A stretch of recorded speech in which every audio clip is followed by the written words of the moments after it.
হে WhatsApp guys, কেমন আছো তোমরা সবাই? আশা করি সবাই খুব ভালো আছো। 2015 সালে এই সিনেমাটি এসেছিল এবং তোমরা যে মিমটা দেখেছিলে যে কানে হেডফোন দিয়ে নাচছে, এটা অ্যাকচুয়ালি ওর স্ত্রী অ্যাক্সিডেন্টে মারা যায়, যার জন্য ও একরকম পাগল হয়ে যায় এবং পাগল হয়ে এসব আচরণ করে। তো যাই হোক, 2015 সালে আসা এই সিনেমাটি নির্মাণে ব্যয় হয়েছিল 100 কোটি বাংলাদেশি টাকা। আর হলিউড হিসেবে একেবারে সস্তা একটা সিনেমা এটা। আর এই সিনেমাটি বক্স অফিসে আয় করেছিল, এটা এখন না বললাম, সিনেমা লাস্টে বলবো। তবে সিনেমাটার IMDb রেট অনেক ভালো, 10-এর 7। বাট অ্যাকচুয়ালি সিনেমাটি আমরা খুব সংক্ষেপে দেখবো, তারপরে আমরা নিজের আবার এটা রিভিউ দেবো যে অ্যাকচুয়ালি এটাকে 10-এ কত দেওয়া যায়। তবে ভিডিও স্টার্ট করার পূর্বে ছোট্ট একটা কমার্শিয়াল বিজ্ঞাপন থাকবে। তোমরা যারা ভিডিও স্কিপ করতে চাও, বিজ্ঞাপন স্কিপ করতে চাও, তারা ডুরাশনে থেকে ক্লিক করে চলে যেতে পারো। আর যারা চাও না, তারা বিজ্ঞাপন দেখতে পারো। মানে আমি সরাসরি বলতে পারছি না, বুঝতেই পারছি, আমি অনেক বলেছি। তো বিজ্ঞাপনটা আমি প্লে করে দিচ্ছি। হ্যালো বন্ধুরা, আজ আমরা তোমাদের এমন একটা অ্যাপের সম্পর্কে বলতে চাই যে অ্যাপটির অফিসিয়াল পার্টনার হচ্ছে PSG। আর এখানে অনেকগুলো ম্যাচ খেলে ল্যাপটপ, আইফোন, স্মার্ট ওয়াচ এবং আরো অনেক ক্যাশ প্রাইজ জেতার সুযোগ রয়েছে। আর এই অ্যাপটাতে তুমি সকল ধরনের লাইভ ম্যাচের রেজাল্ট দেখতে পারবে এবং সেই ম্যাচের স্কোর অনুমান করে গেমও খেলতে পারবে, যেমন কোন টিম জিতবে, কোন টিম কত রান করবে, কে সর্বোচ্চ স্কোর করবে। এছাড়া বিভিন্ন ধরনের গেম রয়েছে, সেগুলো খেলেও ইনকাম করতে পারো। আর রেজিস্টার করার সময় আমাদের যে প্রোমো কোডটা রয়েছে, এটা ব্যবহার করলে প্রথম ডিপোজিটে 26,000 টাকা পর্যন্ত বোনাস পেতে পারো। আর এই টাকা তুমি খুব সহজে বিকাশ, ব্যাংক এবং অন্যান্য সহজ পদ্ধতির মাধ্যমে উঠাতে পারো। তো আর দেরি কিসের? ডিসক্রিপশনে প্রোমো কোড এবং পিন কমেন্টে প্রোমো কোড সহ সাইন আপ লিংক রয়েছে,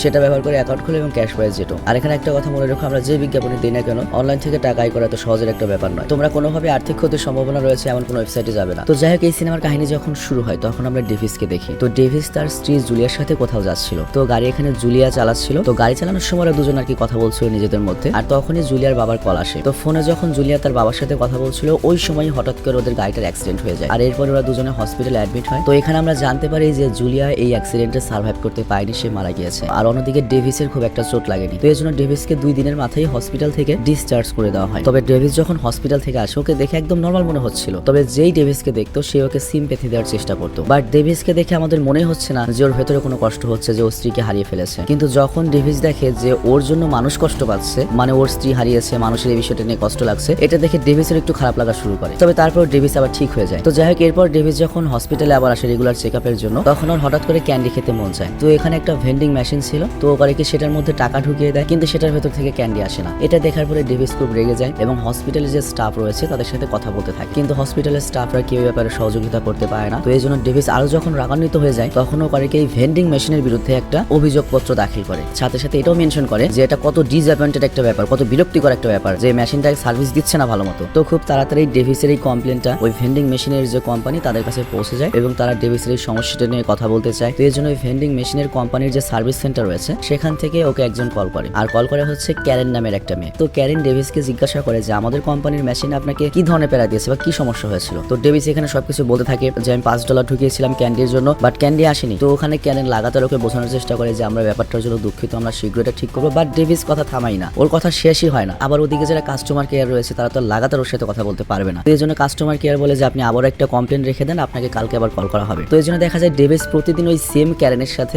ওই ভেন্ডিং মেশিনের যে কাস্টমার কেয়ার, তার সাথে কথা বলে। এবং আস্তে আস্তে যেটা হতে থাকে, ডেভিস এখন আর ওই ভেন্ডিং মেশিনের ব্যাপারে নয়, বরং ওর জীবন নিয়ে কথা বলা শুরু করে। এবং এখানে ডেভিস ক্যারেনকে তার সম্পর্কে বলে যে কয়েকদিন আগে তার স্ত্রী মারা গিয়েছে, এই জন্য তার জীবন অনেক পরিবর্তন এসেছে। আর এই কারণে সবাই তাকে সহানুভূতি, করুণার নজরে দেখে। কিন্তু এতে ডেভিসের অনেক সমস্যা হয়, এমনকি তার ডেইলি রুটিনের কাজ করতেও সমস্যা হচ্ছে। তো ডেভিস যখন এসব আবল তাবল কথা বলে, তখন ক্যারেন আস্তে আস্তে বুঝতে পারে যে ডেভিস আসলে কোনো জিনিসই নেই সিরিয়াস নয়। তবে এর সাথে সেটাও বুঝতে পারে ডেভিস হয়তো তার স্ত্রীকে হারানোর কারণে এত বেশি শকড হয়েছে যে তার ভেতরের ইমোশনই মরে গিয়েছে। এই জন্য সে ভেতরে কিছু অনুভব করছে না। মানে ডেভিস আস্তে আস্তে একটা মেশিনের মতো হয়ে যাচ্ছে। আর এরপর ডেভিস যখন ক্যারেনের ব্যাপারে জিজ্ঞাসা করে, তখন আমরা জানতে পারি ক্যারেনও অনেকটা ওরকমই। মানে ক্যারেনের লাইফে কোনো কিছু নিয়ে কোনো টেনশন নেই এবং সে জীবনের সবকিছুকে ইজিতে নেয়, সবকিছুকে তামাশা করে উড়িয়ে দেয়। তো এটা শুনে ড্যারেন খুব খুশি হয়। এমনকি ডেভিসের যে স্ত্রী মারা গিয়েছে, এটা শুনেও ক্যারেন তাকে কোনো ধরনের সহানুভূতি দেখায়নি, বলে এটা একটা সাধারণ ব্যাপার হতেই পারে। তো এই জিনিসটা ডেভিসের অনেক পছন্দ হয় যে ক্যারেন ওকে কোনো সহানুভূতি দেখায়নি এবং ক্যারেন আরও প্রায় সেম টাইপ মানুষ। তো এই জন্য ক্যারেনের সাথে বারবার কথা বলার চেষ্টা করে। তো এরপর ডেভিস যখন তার অফিসে যায়, এখানে উল্লেখ্য মাত্র 4-5 দিন আগে জুলিয়া মারা গিয়েছে। তো সবাই ধরে নিয়েছিল যে ডেভিসের স্ত্রী মারা গিয়েছে, স্ত্রীর মৃত্যুতে হয়তো ডেভিস হতাশ হয়ে পড়বে এবং ডেভিস হয়তো অফিসে অনেক দেরি করে আসবে। বাট ডেভিসকে যখন সবাই দেখে, ওকে যখন সবাই সান্ত্বনা দেয়, ডেভিসকে একবার নর্মাল দেখা যায়। মানে একজন ওকে বলে তোমার এই বিয়োগে আমি খুবই দুঃখিত, কিন্তু ডেভিসের উত্তরে বলে সহানুভূতি দেখানোর জন্য ধন্যবাদ। ওয়ানের বাইরে থেকে ওকে পুরো নর্মাল দেখা যাচ্ছে, মনেই হয় না যে ওর স্ত্রী মারা গিয়েছে। আর এই কারণে ডেভিসকে সবাই অন্যভাবে দেখতে থাকে। তো ডেভিস এই কারণে আবার বিরক্ত হতে থাকে। তো এরপর আমরা দেখি ডেভিস যখন একদিন বাড়ি ফিরছিল, তখন ওর সাথে একটা প্যাসেঞ্জারে দেখা হয়। আর এখানে উল্লেখ্য রেগুলার ডেভিস যখন বাড়িতে ফিরে ওই বাসে, সেম ওই প্যাসেঞ্জারটা ওই একই বাসে থাকে। মানে তারা একসাথে সফর করে, কিন্তু কোনোদিন কেউ কারোর সাথে কথা বলে না, মুখ পরিচিত। তো আজকে প্রথম ডেভিস নিজের ব্যাপারে কথা বলতে শুরু করে। সে বলে আমার স্ত্রী মারা গিয়েছে, কিন্তু ওকে আমি ভালোবাসতাম না, এনে আমার কোনো দুঃখ নেই, এমনকি আমার স্ত্রীর কথা মনেও পড়ে না। তো ডেভিসের কথা কথা শুনে মনে হয় স্ত্রী ছিল না, ওর স্ত্রীকে কখনো ভালোই বাসতো না। তো ডেভিস যখন এই কথা বলে যে সে তার স্ত্রীকে ভালোই বাসতো না, মারা গিয়েছে, তখন ওই লোকটি অদ্ভুত ভাবে ডেভিসের দিকে দেখে। কিন্তু একটু পরে ডেভিস হঠাৎ করে একটা পাগলামি করে বসে, ও করে কি ট্রেনের চেন টেনে দেয়। মানে ডেভিস পুরো আবল তাবল হয়ে গিয়েছে। তো এই কারণে ওকে পুলিশ স্টেশনে নিয়ে যাওয়া হয়। তো পুলিশ স্টেশনে ওকে যখন ইন্টারোগেশন করা হচ্ছে, তুমি কেন ট্রেনের চেন চেপেছিলে, তোমরা তো জানোই যে ট্রেনের চেন রয়েছে, সেটা টানলে ট্রেন বন্ধ হয়ে যায়। তো তখন পুলিশ ডেভিসের রিপোর্ট দেখে জানতে পারে যে কয়েকদিন আগে, মাত্র 1 সপ্তাহ আগে ওর স্ত্রী মারা গিয়েছে, তোর মানসিক অবস্থা ঠিক নেই। তো এই জন্য পুলিশও ডেভিসকে ছেড়ে দেয়, মানে ওখানেও ওকে সহানুভূতি দেখানো হয়। তো যাই হোক, এরপর যখন ডেভিস বাড়িতে আসে তখন তার জুলিয়ার বলা একটা কথা মনে পড়ে। জুলিয়া তাকে একটা কিট দিয়েছিল এবং বলেছিল বাড়ির ওয়াশরুমটা যেন ঠিক করে। তো ডেভিস করে কি সেই কিটটা ওঠায় এবং উঠিয়ে করে কি পুরো বাড়ি ভাঙতে শুরু করে দেয় এবং এই জিনিসপত্র ভেঙে ওর অনেক মজা হয়। ও বাথরুম ভাঙে, ঘরের ফ্রিজ ভাঙে, এমনকি অফিসের টেবিল পর্যন্ত ভেঙে ফেলে। আর এগুলো করতে ওর অনেক ভালো লাগছে। তো বুঝতে পারছো মানসিক কেমন ডিপ্রেশনে রয়েছে। মানে ব্যাপারটা হয়েছে কি, ডেভিস এতখানি শখ খেয়েছে যে ওর পুরো মনে করে ইমোশনলেস, ও আবল তাবল হয়ে গিয়েছে টোটাল, ও সুস্থ স্বাভাবিক নাই। তো এরই মধ্যে একদিন শ্বশুরকে ডিনারে ডাকে। তো ডিনারের সময় তারা দুজনে যখন কথা বলতে থাকে তখন শ্বশুর আবারও ডেভিসকে সহানুভূতি দেখায় এবং বলে তুমি কি চাও। তো ডেভিস এখানে এমন একটা কথা বলে যেটা শুনে শ্বশুর শাশুড়ির মাথায় চক্কর এসে যায়। ডেভিস বলে আমি আপনার মায়ের 120 বছরের পুরনো ঘড়িটা ভাঙতে চাই। তো এখানে ডেভিসের শ্বশুর বুঝতে পারে যে ডেভিসের মানসিক অবস্থা ঠিক নেই এবং অফিসের লোকেরা সত্যিই বলছে যে আজকাল ওকে অন্যরকম দেখা যাচ্ছে। তো এই জন্য ওর শ্বশুর আরো বেশি চিন্তিত হয়ে যায়। তো ডেভিস যখন এখান থেকে চলে যায় আর একা যখন বাড়ি ফিরছিল তখন ওর দেখা হয় একটা মেয়ের সাথে। তো তারা যখন একসাথে কথা বলতে থাকে তখন ডেভিসের মেয়েটার ভয়েস চিনে ফেলে এবং ও বুঝতে পারে এইটাই সে মেয়ে যার সাথে ফোনে কথা বলতে, আই মিন ওই ভেন্ডিং মেশিনের যে কাস্টমার কেয়ার ক্যারেন, সে।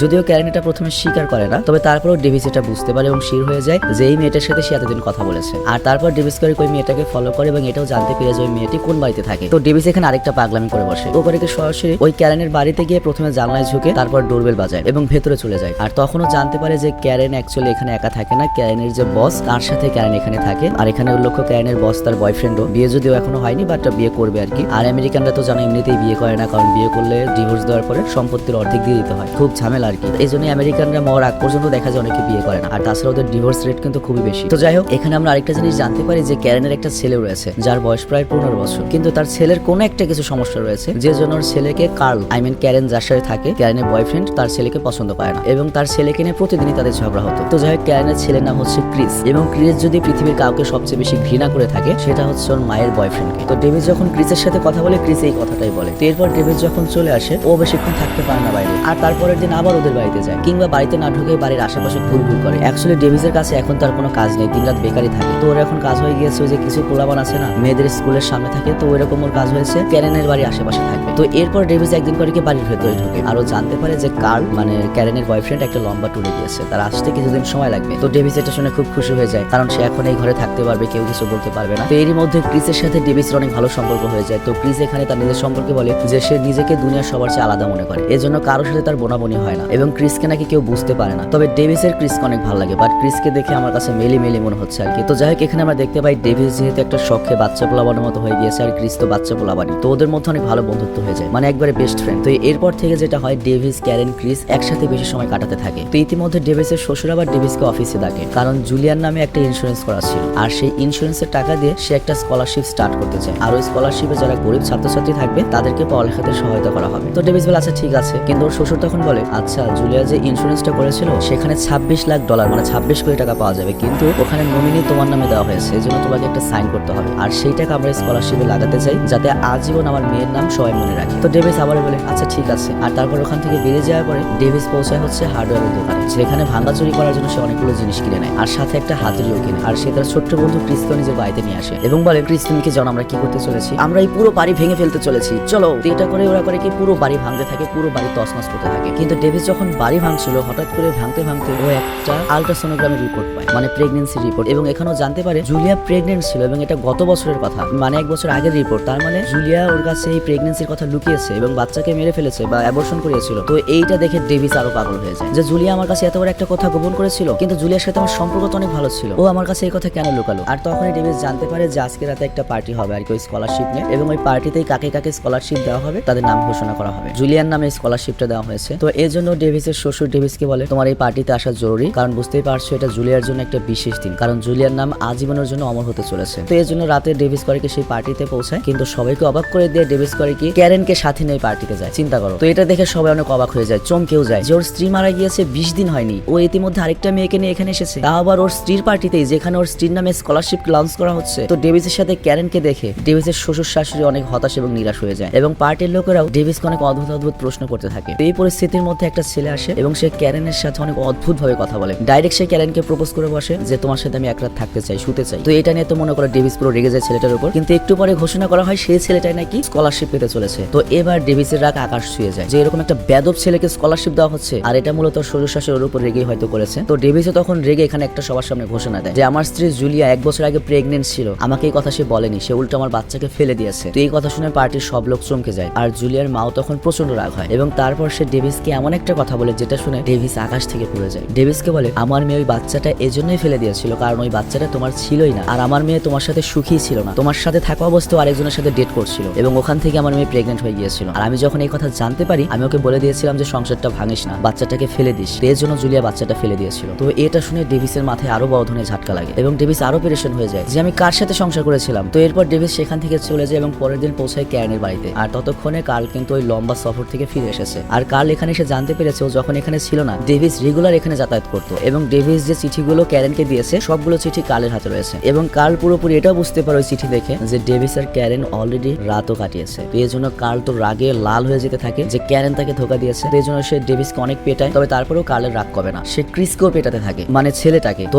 এখন আমরা জানতে পারি সে কেন ক্রিসকে পছন্দ করে না। অ্যাকচুয়ালি ক্রিস ছেলে হলেও ও মেইলি স্বভাবের, মানে মোট কথাও একটা গে বা সমকামী। তো এই জন্য কার্লকে ঘৃণা করে। আর অন্যদিকে আমরা ডেভিসকে দেখি যে পৌঁছায় জুলিয়ার কবরের কাছে এবং জুলিয়ার কবরের কাছে গিয়েও ভাবছিল যে আমরা একসাথে থাকলাম তারপরেও এত কিছু হয়ে গিয়েছে তলে তলে। আর তখনই আমরা দেখি ও যখন কবর দেখছিল পেছনে একটা গাড়ি এসে থামে এবং এই গাড়িটা প্রায় ডেভিসকে ফলো করতো এবং আমরা দেখি ওই গাড়ি থেকে একজন লোক বের হয় যার হাতে ফুল ছিল। আর তারপর ওই লোকটি এমন একটা কথা বলে যেটা শুনে আমরা অবাক হলেও ডেভিস কোনো রিয়াকশন করে না। ওই লোকটি ডেভিসের কাছে এসে ক্ষমা চায় এবং আমরা জানতে পারি এই লোকটার গাড়ির সাথেই মূলত ডেভিসের গাড়ির অ্যাক্সিডেন্ট হয়েছিল এবং ওই অ্যাক্সিডেন্টে জুলিয়া মারা গিয়েছিল। তো ওই ঘটনার পরে ওই লোকটা মূলত ডিপ্রেশনে চলে গিয়েছিল এবং তার সাহসও হচ্ছিল না যে সে ডেভিসের কাছে এসে ক্ষমা চাইবে, কিন্তু আজকে সে অনেক সাহস যুগিয়ে ডেভিসের কাছে ফাইনালি ক্ষমা চেয়েছে। তো এখানে আমরা দেখতে পাই ডেভিস ওরকম কোনো রিয়াকশন দেয় না, ডেভিস তাকে ক্ষমা করে দেয়। আর এটা দেখে লোকটা অনেক খুশি হয় এবং এখান থেকে চলে যায়। কিন্তু তখনই হঠাৎ করে ডেভিসের আবার জুলিয়ার কথা মনে পড়তে থাকে। ডেভিডের তখন জুলিয়ার সাথে কাটানোর সেই সুন্দর মুহূর্তগুলো মনে পড়তে থাকে এবং আস্তে আস্তে ভেতর থেকেও কষ্ট অনুভব করতে থাকে যে আমি জুলিয়াকে কত ভালোবাসতাম। এবং ফাইনালি ডেভিসের স্ত্রী জুলিয়ার সকল স্মৃতি তার একসাথে বেরিয়ে আসা শুরু করে এবং ডেভিসের চোখ পানিতে ভরে যায় এবং সে অনেক কান্না করে এবং সে অনুভব করে যে জুলিয়ার জন্য তার মনে কত ফিলিংস ছিল